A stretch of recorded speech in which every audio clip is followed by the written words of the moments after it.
like that, the Patriots, man, they hitting on all cylinders, man. And that's one of those things that we talked about in the earlier episode about the system versus the actual players and Tom Brady, or the coaching, and then Tom Brady being there. Yeah. Bill Belichick takes what he's given. Like he says, he's the ultimate adjuster. He adapts with his teams. He drafts well. You know what I mean? And like I said, they play defense and they adjust. Man, and you gotta sometimes think, it's hard to. But people was hating on when Tom Brady left, and they was down for that season when they had a guy like Cam Newton and all that. Yeah. And now it's crazy that they jump back on him. Now he's on the band. Now they jump back on the bandwagon, man. Now he's balling out, man. But dude is like the way he can adjust and like. I mean, it's like even after quarters, man. Like after the first quarter, man. Dude, halftime, different team. Yeah, man. And it's like, and then it's the thing like. You can't go there and want to be flashy, man. You know what I'm saying? Like, man, I wish Randy Moss, if they would have stayed together like one more season, man. Jesus. Man, when Randy Moss was there, man, I was looking at the highlights the other night before I went to bed, man. Man, Tom Brady, he couldn't even throw the ball hard enough, man. I think he tried to out-throw Randy Moss one time. He was like, I think he rolled out, and you could tell he threw it with all his might. But Randy Moss still kind of had to kind of track and get up under. But you know how Randy Moss, like, you remember Dante Culpepper and them, man? They used to just fling it. And he'll run up under it and catch. It's just like pitch and catch, man. It's like, if they could have stayed together one more season, I know Randy Moss. I don't think he's just like the Patriot way, man. Yeah, that's another thing. Man, it's just like that was like one of the most dominant teams. Would they lose one game? The Super Bowl, yeah. And he was like, you know what? Let's not do that again. Let's not run that back. I think Randy Moss, he got mad about something. That was talking crazy, man. In the locker room or something. Done.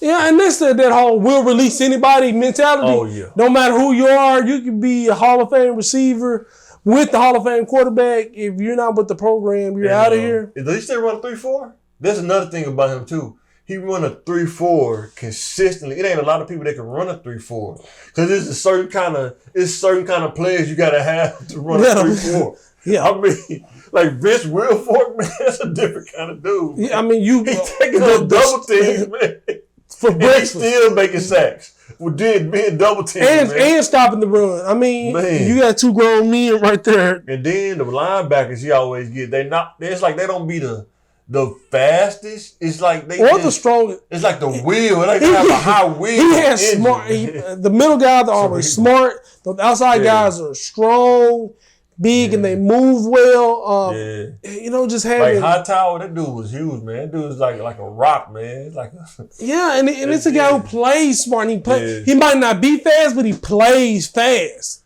Like, you know what I mean? Like, how do you get that man? William McGinnis is like a DN playing linebacker, man. He's like 6'6", 280, man, playing linebacker. How big he was. That dude was huge, man. I mean, Richard Seymour. I mean, even guys from back there, you know what I mean? Man. And even trading for guys like Julius Peppers and things like that, knowing the type of players that he needs, wants, and he goes after those guys. I mean, and I remember they had Corey Dillon at running back. It's like a cheat code, man, when they beat the Eagles that time. Dude had Corey Dillon at running back, man. Man, and they can be players like, we were talking about Randy Moss washed up, and then they go dang near undefeated. Corey Dillon he ain't got no more miles in him, you know what I mean, and things like that. Every time it's a culture on that team. It's like every time we turn on ESPN, and he was like a deep ball going to Randy Moss, man. That was awesome, man. But even now, I think not Mac 10. I don't know why that's today's. It's M10, not Mac. I think he wanted to do Mac 10, but he didn't want to be like the gun. I guess that would have been a cold name.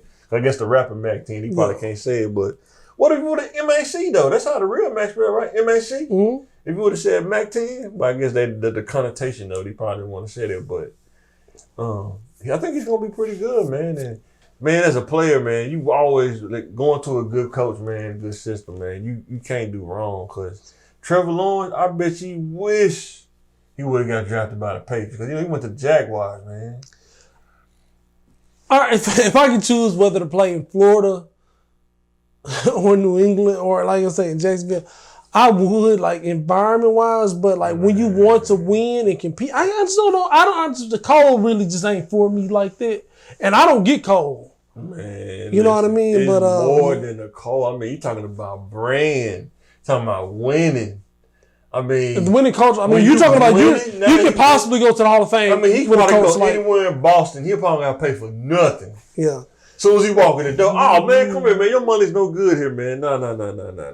Yeah, but I'm not. You know, I'm definitely like when it comes to like actual teams, winning cultures and things like that. Yeah.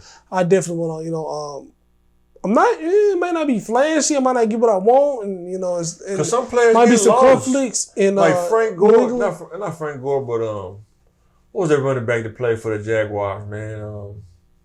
It wasn't Frank Gore. Fred Taylor from Florida. Not Fred Taylor. It was another one after Fred Taylor though. Mars Jones-Drew? No. No, he didn't play that. He was like a fullback. He played with Florida State too. Greg Jones. Greg Jones. Yeah. He got, man, dude was so good, but he got lost, man, in the shuffle, man. At the Jaguar, he kept getting injured a lot too. And dude was good at Florida State, man. I mean, he had some devastating highlights. Yeah, man, but that's all you got, man. But man, you know, you play for those teams, man, you get lost, man. It gotta suck, man. Hold on. Well, if you go to the Patriots, man, you can be a wide receiver. You end up playing cornerback. You know what I mean? But I mean, if you're a wide receiver, like when they had Tom Brady, that was a pass heavy offense though. Yeah. If you be in position, I mean, he was throwing to them dudes, Caldwell, them dudes was dropping balls, man. Yeah, they really wasn't even that good, man. But if you're a good receiver, you're gonna get the ball though. Cause was it Troy Brown? Dude, used to get the ball. He played corner too, but he used to receive the ball too. Yeah, I mean, he was number 80 playing corner too. You know what I mean? Yeah, that's the Patriot way though. You want to Patriot way? It's winning though.